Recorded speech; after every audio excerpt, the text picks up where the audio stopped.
ETF index mutual funds నేర్చుకుని stock మార్కెట్లో రాణించాలనుకుంటున్నారా? వెంటనే ఈ నెంబర్కి కాల్ చేయండి.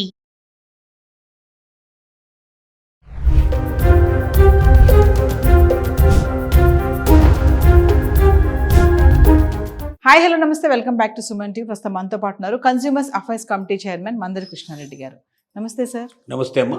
సార్, చూసుకుంటే ఐటీ రంగంలో వర్క్ స్ట్రెస్, ప్రెషర్ ఎక్కువైపోతుంది. మరి రీసెంట్గా పూణేలో ఒక అమ్మాయి సూసైడ్ చేసుకుంది.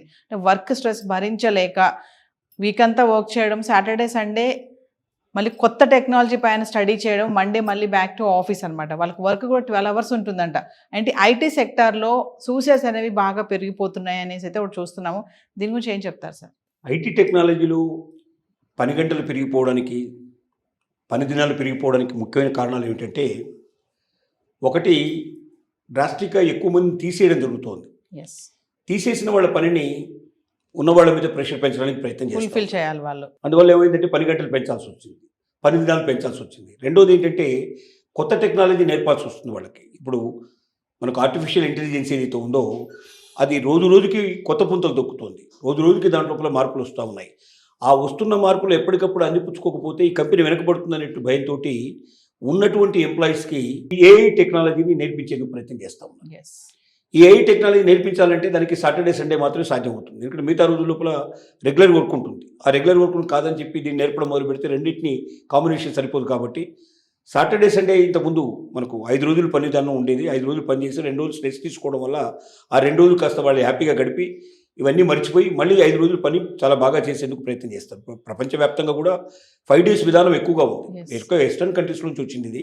5 రోజులు వారంలో గాడిదలాగా పనిచేయి, 2 రోజులు గుర్రంలాగా పరిగెత్తు, నువ్వు కావాల్సినవన్నీ అనుభవించాలి. 2 రోజుల లోపల నువ్వు ఆనందాన్ని సంతోషాన్ని పంచుకో.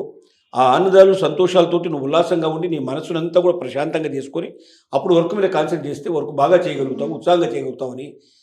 అంటే ఈ వర్క్ను మరింత ఉత్సాహంగా జరపడానికి 2 రోజులు సెలవులు ఇచ్చారు. కానీ ఇప్పుడు ఏమవుతుంది, ఆ 2 రోజుల్ని ఏఐ టెక్నాలజీ నేర్పించడానికి ఉపయోగిస్తున్నారు.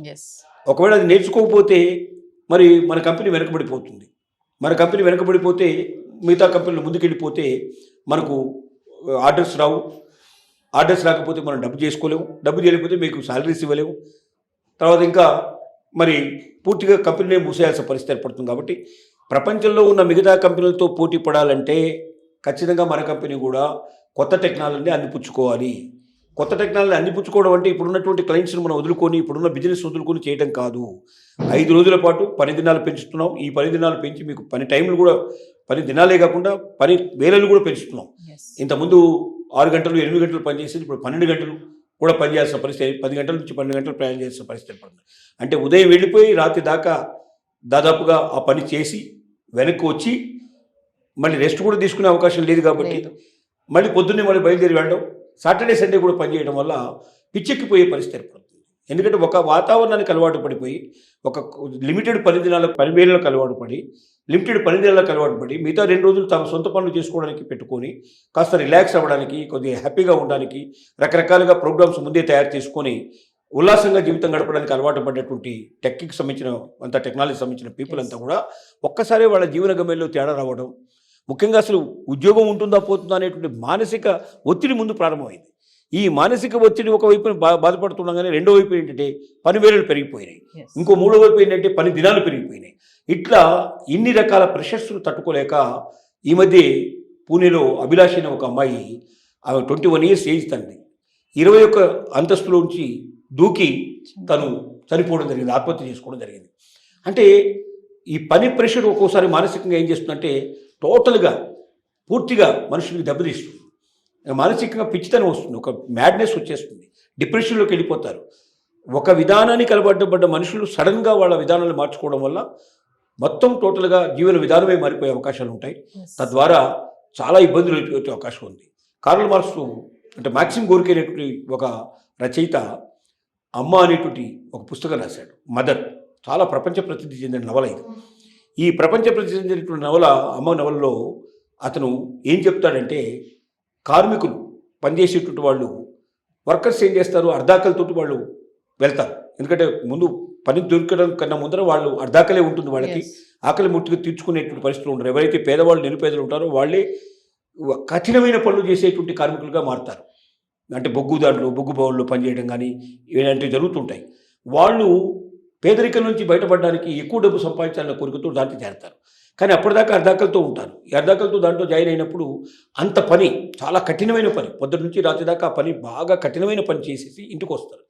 రాగానే జరిగేది ఏంటంటే చికాకు విపరీతంగా ఉంటుంది, ఆకలి విపరీతంగా ఉంటుంది, ఇంట్లో సరుకులన్నీ రెడీగా ఉండవు. ఎందుకంటే ఒక 4 రోజులు అయిన తర్వాత జీతం వచ్చిన తర్వాత కానీ ఆ జీతం పడిన తర్వాత ఇవన్నీ కొనుక్కోగలుగుతారు. అప్పటిదాకా ఆకలి తట్టుకోలేని పరిస్థితిలో ఉంటారు. భార్యాభర్తలు గొడవ పడతారు, విపరీతంగా పెళ్ళ మీద అరుస్తాడు. ఎందుకంటే ఉన్న ఏకైక అవకాశం అదే కదా తనకున్నది. మరి ఎవరిని అరిస్తే బయట వాడి మీద అరిస్తే ఎవడు పడు కదా, తను ఉండేదే కార్మికుడు కాబట్టి భార్య మీద అరుస్తాడు. అరిచినప్పుడు వాళ్ళిద్దరు భార్యాభర్తల మీద గొడవ జరిగిన తర్వాత ఏ స్నేహితుల దగ్గర డబ్బు తీసుకొని లేకపోతే ఎవరు అప్పు చేసేసి తాగేస్తాడు. తాగి మళ్ళీ ఇంటికి వస్తాడు. మళ్ళీ పెళ్ళ మధ్య ఇద్దరి మధ్య గొడవ అవుతుంది. ఆ రాత్రి నిద్ర ఉండదు. మళ్ళీ పొద్దున్నే లేచి మళ్ళీ పరిగెత్తాల్సి ఉంటుంది. ఇలా కొంతకాలం అయిన తర్వాత ఏమైపోతుందంటే అతనికి మనశ్శాంతి ఉండని పరిస్థితి ఏర్పడుతుంది. ఆ నిస్సత్తుగా అయిపోతుంది. ఆ శరీరం కూడా పూర్తిగా అలసిపోయే పరిస్థితి ఏర్పడుతుంది. ఆ రకంగా క్రమేణా చనిపోయే వాళ్ళ సంఖ్య బాగా పెరిగిపోయే పరిస్థితి ఏర్పడ్డాయి. అది ఆనాటి పరిస్థితి, టెక్నాలజీ అభివృద్ధి కానప్పుడు. ఇప్పుడు టెక్నాలజీ వచ్చి కూడా అదే పరిస్థితులు క్రియేట్ అవుతున్నాయి. కొద్దిగా డిఫరెన్స్ ఉండొచ్చు. ఇక్కడ శారీరకమైన శ్రమ అక్కడ ఉంటే ఇక్కడ మానసికమైన శ్రమ ఇక్కడ ఉంది. ఈ మానసికమైన శ్రమ కూడా పెరిగినప్పుడు తట్టుకోవడానికి కొంతవరకే మనకు మెదడుకు శక్తి ఉంటుంది. ఆ శక్తిని మించినటువంటి పని చేసినప్పుడు దాన్ని గ్రహించలేని పరిస్థితుల్లో, దాన్ని తట్టుకోలేని పరిస్థితి లోపల చనిపోవడానికి పాసిబిలిటీస్ చాలా ఎక్కువ అయిపోతున్నాయి. అదే మనకు రకరకాలుగా కారల్ మార్క్స్ చెప్పినటువంటిది అదే, మ్యాక్సిమ్ గురించి చెప్పినటువంటి అదే. ఒక పనికి అలవాటు పడ్డ మనిషి జీవితంలో ఏమవుతుందంటే తన కోరికలు, తన కాంక్షలు, తన ఆలోచనలు, తన అభిరుచులు మొత్తం చంపుకొని ఒకదాని వైపు ప్రయాణం చేయాల్సి వస్తుంది. అంటే దాని గురించి ఆలోచించడానికి కూడా టైం ఉండదు. మనిషి ఎప్పుడైతే ఆలోచనలు పెరిగి, జిజ్ఞాస పెరిగి, జీవితం మీద కాంక్ష పెరిగి, అభిరుచులు ఆనందాలను మనం ఎప్పుడూ అనుభవిస్తూ ఆ అనుభవాల నుంచి, ఆ ఆలోచనల నుంచి ఇంకా నా అనుభవాలు పెంచుకోవాలంటే నాకు ఈ ఉద్యోగం చాలా ఉపయోగపడుతుంది, ఇంకా నా అభిరుచులు బాగా నెరవేర్చుకోవాలంటే ఈ ఉద్యోగం నాకు ఉపయోగపడుతుంది అంటూ ఒకవైపున అభిరుచులు నెరవేర్చుకుంటూ, సంతోషాలను అనుభవిస్తూ, సుఖాన్ని అనుభవిస్తూ, తనకు నచ్చిన పనులు చేసుకుంటూ ఈ పనులు కూడా చేయమంటే సంతోషంగా చేస్తాడు. కానీ అవన్నీ వదిలేసి, నీ మనసు వదిలేసేయి, నీ అభిరుచులు వదిలేసేయి, నీ ఆలోచనలు వదిలేసేయి, నీకు సంబంధించినటువంటి నీ వాళ్ళందరినీ కూడా కొంచెం పక్కన పెట్టేసేయి, ఇక ఇప్పుడు నువ్వు దేనికోసం బతుకుతావు అంటే పని కోసమే బతుకని చెప్పినప్పుడు మనిషి ఏమవుతాడంటే యాంత్రికంగా మారిపోతాడు తప్ప అతనిలో మానవత్వం లోపిస్తుంది. మనిషిగా అతను జీవించే పరిస్థితులు తగ్గిపోతాయి. ముఖ్యంగా టెక్నాలజీ సంబంధించింది అయితే ఏమవుతుందంటే టెక్నికల్ వర్క్ కాబట్టి దాన్ని గ్రహించడానికి మొత్తం మనసంతా దీని మీద దృష్టి పెట్టాల్సి వస్తుంది, మెదడంతా దీనికోసమే పనిచేయాల్సి వస్తుంది. అప్పుడు ఏమవుతుందంటే డిటాచ్ అవుతుంది, ప్రపంచంతో విడిపోతారు, ఇతరుల మనుషులతో తన సంబంధించిన సన్నిహితులు అందరితో విడిపోతారు. పొద్దున వెళ్తారు, రాత్రి దాకా పనిచేస్తారు, వచ్చి అలసిపోయి కింద పడి నిద్రపోతారు, అలసిపోయి నిద్రపోతారు. ఆ నిద్రపోయిన తర్వాత పొద్దున లేచి మళ్ళీ పని జ్ఞాపకం వస్తుంది, టగటక తయారైపోయి పరిగెత్తుకుంటూ పోతారు. అంటే యాంత్రికం, ఒక మెకానికల్ లైఫ్ అయిపోతుంది తప్ప సృజనాత్మకత లోపిస్తుంది మనిషిలో. మనిషిలో ఎప్పుడైతే సృజనాత్మకత లోపిస్తుందో ఆ మనిషి తను ఎదగడం లోపల వెనకబడిపోతాడు, మానసికంగా కుంగిపోతాడు. శరీరం మాత్రమే పనిచేస్తుంది, మనసు పనిచేయడం ఆగిపోతుంది. టెక్నాలజీ మనసుతో కూడా పని, శరీరమే కాదు మనసుతో చేసే పని టెక్నాలజీ. కాబట్టి ఏమవుతుందంటే ఇక్కడ శరీరం అలసిపోతుంది, మనసు కూడా ఒక రకంగా అలసిపోయే పరిస్థితి ఏర్పడింది. మనసు శరీరం ఎప్పుడైతే అలసిపోయిందో డిప్రెషన్ స్టార్ట్ అవుతుంది. ఆ డిప్రెషన్లోంచి ఆత్మహత్య చేసుకోవాలన్న కోరికలు కూడా పుడతాయి. రకరకాల ఒక ఆత్మహత్య కాకపోయినా మ్యాడ్నెస్ రావచ్చు, డిప్రెషన్ రావచ్చు, మనిషి పనిచేయలేని స్థితికి చేరుకోవచ్చు. రకరకాల దీనికి ఇంప్లికేషన్స్ ఉంటాయి దీనివల్ల. కాబట్టి దీన్ని తగ్గించాలంటే ఖచ్చితంగా కంపెనీలు ఆలోచించాలి. ఎంతసేపు ఉన్న మనుషుల్ని తీసేయడం, ఉన్నవాళ్ళకి పనివేళలు పెంచడం, పని దినాలు తగ్గించడం, ఇలాంటివి చేసి ఉన్న ఎంప్లాయీస్ను కూడా దూరం చేసుకునే పరిస్థితి ఏర్పడుతుంది. టెక్నాలజీలో మిగతా వాళ్ళకన్నా ముందు వెళ్ళాలని కోరిక చివరికి దేనికి దారి తీస్తుందంటే ఆ టెక్నాలజీ నేర్చుకోలేక, ఆ ఉద్యోగాన్ని వదులుకోలేక రెండింటి మధ్యలో డిప్రెషన్ పీపుల్ ఎక్కువ పెరుగుతారు. ఇలాగే జపాన్లో కూడా ఇలాగే జరిగింది కొంతకాలం. జపాన్ లోపల ఇలాంటి టెక్నాలజీ మీద ఎక్కువగా జనాల్ని ఎక్కువ కాలం పనిచేయించడం, ఎక్కువ పనివేళలు పనిచేయించడం వల్ల కొంతమంది జపానీయులు మరణించినట్టుగా జపాన్ టెక్నాలజీ సంబంధించిన వంశం మరణించినట్టుగా మనకు చరిత్ర చెప్తోంది.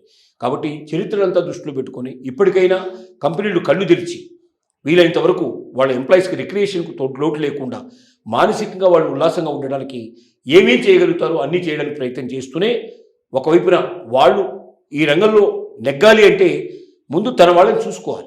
ఎంప్లాయీస్ని ఎప్పుడైతే కష్టపెట్టి బాధపెట్టి వాళ్ళకి శారీరకంగా యంత్రాల్లాగా పనిచేయడం మొదలుపెడతారో అప్పుడు వాళ్ళకు సెన్సిటివ్నెస్ కోల్పోతారో ఆ కంపెనీ కూడా పూర్తిగా మూతపడాల్సిన పరిస్థితి పడుతుంది. దీన్ని దృష్టిలో పెట్టుకొని మరొకసారి పునరాలోచన చేసి కంపెనీలు తమ యొక్క విధానాన్ని మార్చుకుంటే తప్ప అస్తిత్వంగా ప్రపంచంలో నిలబడలేమని చెప్పి మాత్రం ఖచ్చితంగా మనం చెప్పగలం. ఎస్, అంటే ఏఐ వల్ల ఉద్యోగాలు పోతున్నాయని కాకుండా ఇప్పుడు ఏఐ వల్ల ప్రాణాలు కూడా పోతున్నాయని అనుకోవచ్చు అంటారు. ఖచ్చితంగా. ఎస్, భయానికి గురై. మరి అంతే కదా. ఇప్పుడు ఏ తర్వాత ఏం చేస్తుందో తర్వాత సంగతి. మరి ముందే దాన్ని ఆహ్వానించడంలోనే ఒకవేళ ప్రాణాలు కోల్పోతే, దాన్ని ఆహ్వానించడంలోనే డిప్రెషన్ లోనైతే వాళ్ళు జీవితం మీద ఆశలు కోల్సిన పరిస్థితులు ఏర్పడతాయి. Yes, thank you sir.